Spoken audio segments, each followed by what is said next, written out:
Michael. Mo, Thomas, good to see you both. Thomas, firstly, can I just get a team news update? No Destiny out there or Brennan. Are they out of tomorrow's game? And after that great performance Saturday, are you tempted to stick to pretty much a winning side?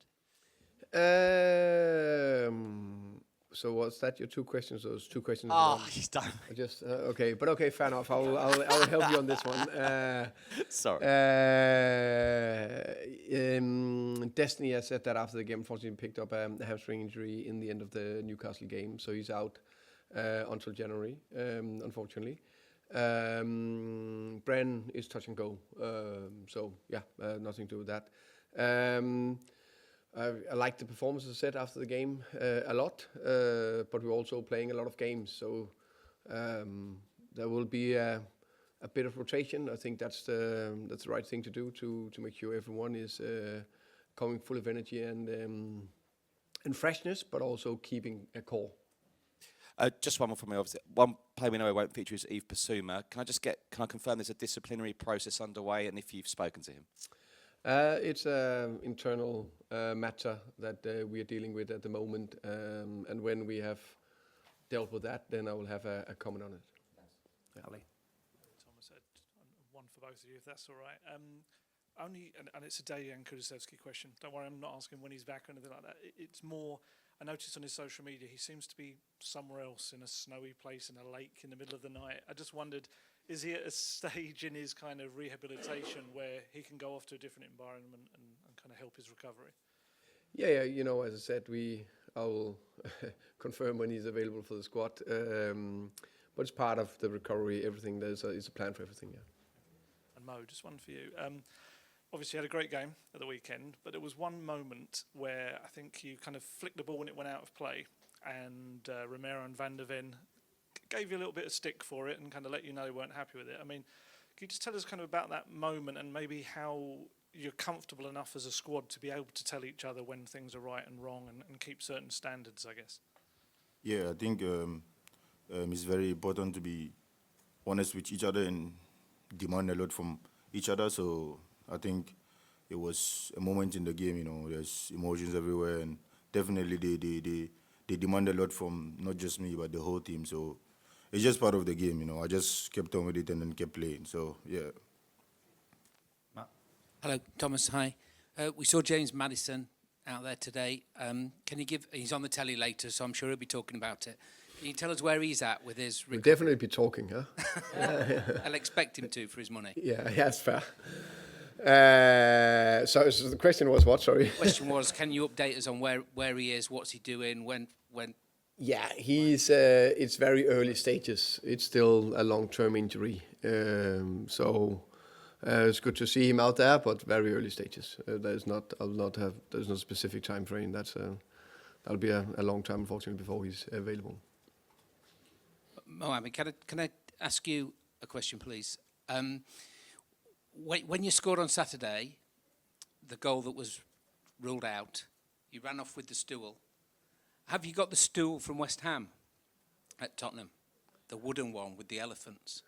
It was just one time that I used that, you know. Most times I use the one from the steward, so that's what I mostly use. The stool from the West Ham game was just a one-time thing. I just used it for once, and that was it. Oh, there was a story when Spurs played at West Ham that they'd given it back to you.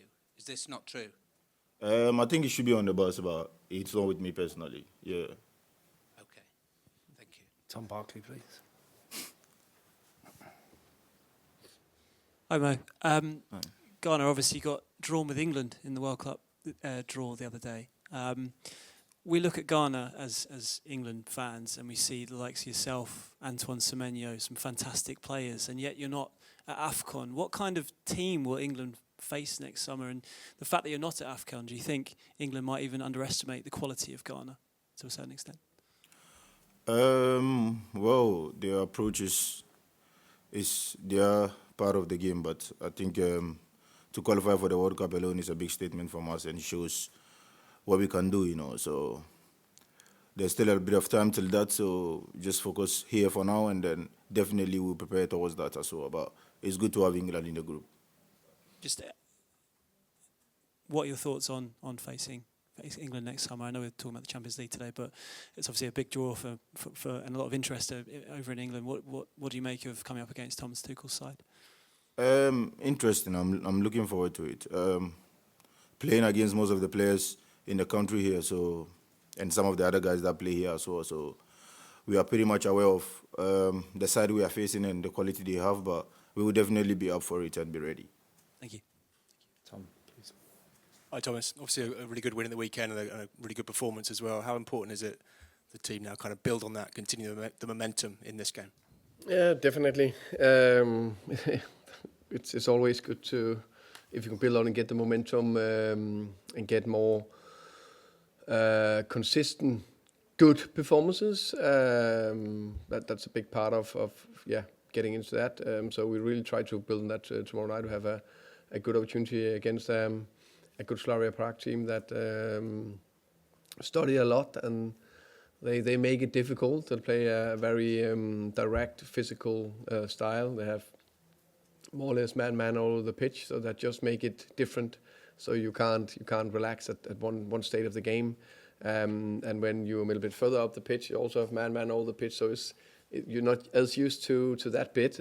So that can definitely potentially make it difficult for us. So a game where we respect the opponent a lot, but it's about us. It's about us make sure we perform well and continue with the, I would say, forwardness and directness we had in the offensive play.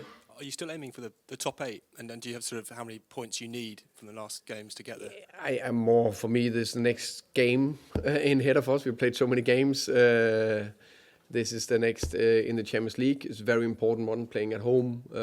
So far, we have a perfect record. Can we continue that? 3 points tomorrow will be a massive step in the first bit. That is to qualify for the playoff rounds. And then if and when, hopefully, we qualify for that, then we can look further ahead after that. I just have one to Mo. You grew up in Nîmes, is that right?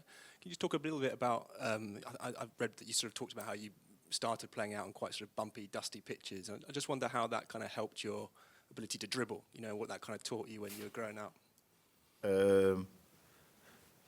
I think in circumstances like that, obviously, in the sun, you don't really know and expect how the ball is supposed to move or bounce, so you have to react towards it quickly, So that was the situation back then, It's something definitely we want to change now, because I think playing on good pitches here help a lot, But looking at it in a positive point of view, I think it helps your technique in a way, because if you can play in the sun with where you don't know where the ball is supposed to move and changes every quickly, and then you have to react to it, then when you have a better pitch, then definitely it's going to help. So it's something definitely we all playing a part to change, to improve back home, to get children growing up just like I was, to get better pitches, which helps their development when they come to Europe and stuff like that. But looking at it on a positive point of view, it helps in a way, I think. It's the close control, or it's the body movement that it helps? I think close control, because you obviously in the sun, you don't know the direction where the ball is going, so you need to react quickly to that. So I think, it's the close control. Yeah, hello everyone. Jan Daněk from Czech Media. I will ask you, Thomas Frank, about Antonín Kinský, who came last winter from Slavia. So how difficult is for young goalkeeper when he's not playing, and is he being considered as a potential number 1 for Tottenham in future? Thank you. To be fair, first of all, foremost, I think Tony is a very good goalkeeper. I'm very happy with him here at Tottenham, and I think he had a great future ahead of him in many ways. And I think it's difficult for any player, no matter if you're young or you're old, you're a goalkeeper, you're an outfield player. If you're not playing, you're not 100% happy. That's unfortunately part of the game. But when it's like that, just keep training well, head down, do everything you can to improve on the training pitch every day. That's the most important thing. George. Hi, Thomas. I asked you last week about Matty Tell, and you said how difficult a decision it was to leave him out of the Champions League squad. Have you ever sort of debated putting him in during this kind of period where Dom's out? Because he was named in the squad, Dom Solanke, and Matty's there ready to go, but obviously can't play. Of course, if I knew back then what I know now, is maybe would have changed the decision. No doubt about that. Of course, it's something we can have into consideration if you can change one player. When is the timing? When can the other player being back and all that? And there was also a decision in terms of some of the other, I could say, long-term injuries. When can they be back? And you also need players that are fit and available. So we have enough players to shoot with from the bench. Would you kind of consider putting him in? I think this is the last match round. You can make a change for an injury. Would you consider putting him in even for these next 3 games if Dom isn't going to be available until past January? I think there's definitely some consideration we have with the players we have available to make sure we have most possible how can we say weapons to fire with. Elias, please.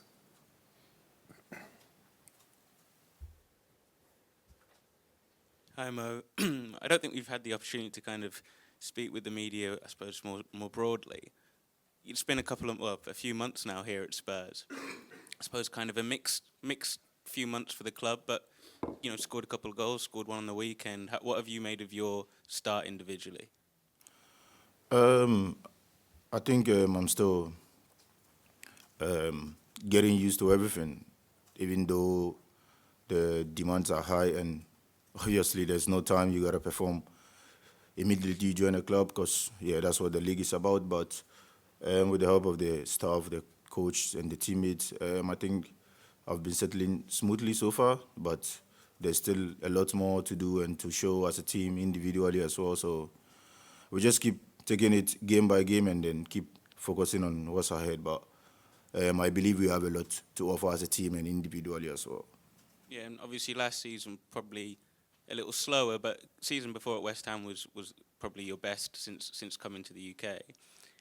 What do you think now that you need to do to kind of get to that next level and be, you know, a star that you have shown yourself to be in the Premier League more consistently? Win the trophy with the club. Matt, please. Hi, Thomas. Like you said, the home form in the Champions League has actually been very good this season. We've seen Villarreal in Spain, for example, doing really well.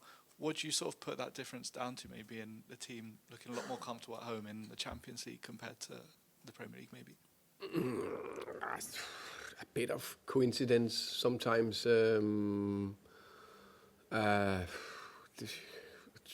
Whatever, there could be various reasons. I think for me, Champions League, Premier League, Carabao Cup, for me, we play home, no matter the competition. So that's why it's never as good or as bad as we always think and talk about. It's not been perfect and not as the level we want, but I think it was a very good step going forward Saturday, and I really expect and hope and have a good feeling about tomorrow night. We know it can be very awkward and difficult against Slavia, but I have a good belief that we can come out and perform well again. And one for Mo. How much was the pressure of sort of that long wait for a home win in the Premier League playing on the players, and how much has that been sort of lifted a bit after Saturday?